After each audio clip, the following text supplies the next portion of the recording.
معزز سامعین، ایک بہترین روایت رمضان کے آخری عشرے میں اعتکاف کے تعلق سے راویہ اما عائشہ صدیقہ رضی اللہ تعالی عنہا ہے۔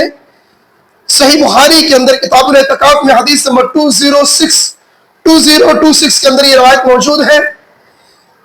نبی صلی اللہ علیہ وسلم کی بیوی اما عائشہ کہتی ہیں، نبی صلی اللہ علیہ وسلم رمضان کے آخری عشرے کا اعتکاف کیا کرتے تھے، یہاں تک کہ اللہ رب العالمین نے ان کو وفات دی۔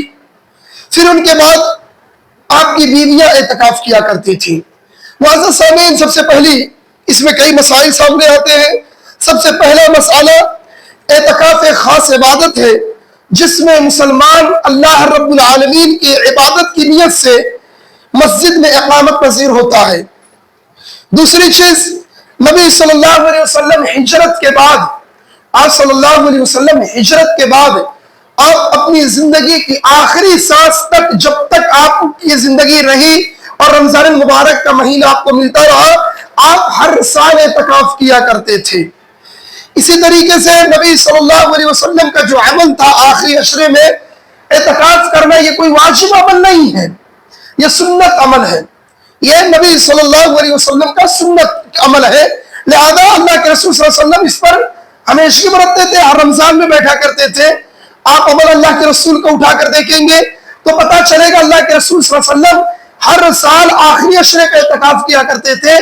جس سال آپ کی وفات ہوئی، اللہ کے رسول صلی اللہ علیہ وسلم مسلسل 20 دن کا آپ نے اعتکاف کیا تھا۔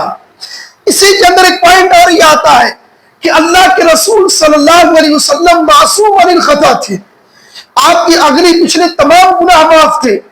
آپ کی مصروفیت اتنی زیادہ تھی، امت کو گائیڈ لائن آپ کو اتنا کرنا تھا، امت کو اتنی تنبیہ آپ کو کرنی تھی، اس کے باوجود اللہ کے رسول اللہ رب العالمین کے لیے وقت نکالا کرتے تھے۔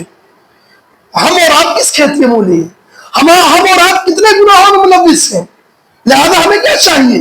جب نبی کی زندگی اس طریقے سے کی تھی تو ہمیں بھی کوشش کرنی چاہیے وقت نکالنے کے لیے، ورنہ زندگی میں وقت نہیں نکالو گے نوجوانوں تو یاد کر کے دیکھو اپنے گھر کے ماحول کے بارے میں، کیا آپ کو اپنی بیوی اور بچوں کے لیے وقت ہے؟ آج کے حالات کے اعتبار سے کوئی شخص اپنی بیوی اور بچوں کے لیے بھی وقت نکالتا رہتا، وقت نہیں کسی کے پاس۔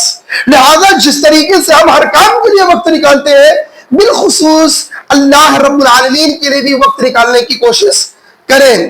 اسی طریقے سے اللہ کے رسول صلی اللہ علیہ وسلم کا اسی میں ایک مسئلہ یہ بھی سامنے آتا ہے، اس کی وضاحت کر دوں کہ رسول اللہ صلی اللہ علیہ وسلم کی وفات ہو چکی ہے۔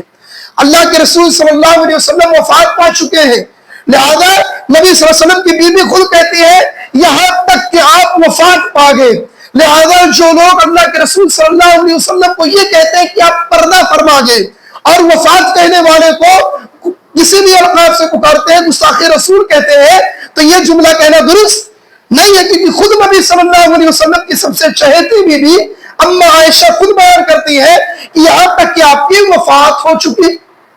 اسی حدیث کے اندر ایک مسئلہ کئی سارے ہیں، اسی حدیث کے اندر ایک مسئلہ یہ بھی ایک اہم ہے کہ عورتیں بھی اعتکاف کر سکتی ہیں، عورتیں بھی اعتکاف کر سکتی ہیں، یہ کرنا چاہیے، بہتر عمل ہے۔ شرط ہے کہ مساجد کے علاوہ کہیں اور اعتکاف جائز نہیں ہے۔ اللہ کے رسول صلی اللہ علیہ وسلم نے ایک مرتبہ دیکھا کہ ساری عورتوں نے اپنا اپنا خیمہ مسجدوں کے اندر لگا لیا، تو آپ صلی اللہ علیہ وسلم نے کہا ایسا مت کرو، ایک دوسرے کی دیکھی دیکھا مت کرو، عملاً کے اعتبار سے اللہ رب العالمین کو راضی کرنے کے لیے اپنا خیمہ لگاؤ۔ لہذا عورتیں مسجد کے اندر جہاں پردے کا انتظام ہو، مرد اور خواتین کے خلط مرت ہونے کا کوئی اندیشہ، کوئی خطرہ نہ ہو، ایسی جگہوں پر جہاں عورتوں کے لیے مکمل پردے کا انتظام ہو، وہاں پر عورتوں کو اگر اعتکاف کرنا چاہتی ہے تو کوئی حرج کی بات نہیں، لیکن گھر کتنا بھی مبارک گھر کیوں نہ ہو، عطر میں ڈوبا ہوا گھر کیوں نہ ہو، عبادت سے لبریز گھر کیوں نہ ہو، گھروں کے اندر اعتکاف کرنا جائز نہیں ہے۔ لہذا محترم حضرات، نبی صلی اللہ علیہ وسلم کا جو عمل ہے یہ ہمارے لیے اللہ کے رسول صلی اللہ علیہ وسلم کی زوجہ عائشہ رضی اللہ تعالی عنہا، اللہ کے رسول صلی اللہ علیہ وسلم کا تمام معاملہ ہم تک بہت بخوبی اور حسن انداز میں ہم تک پہنچائی ہے۔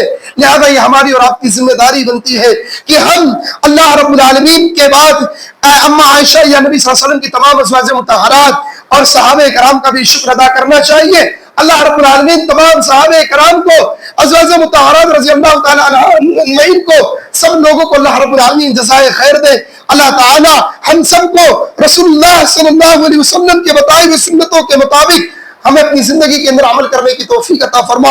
اے رب کریم ہمیں اپنے آخری سانس تک اللہ اور اس کے رسول کی اطاعت کرنے کی توفیق عطا فرما۔ آمین تقبل یا رب العالمین وآخر دعوانا الحمد للہ رب العالمین۔ سبحانک اللہم وبحمدک اشہد ان لا الہ الا انت استغفرک واتوب الیک۔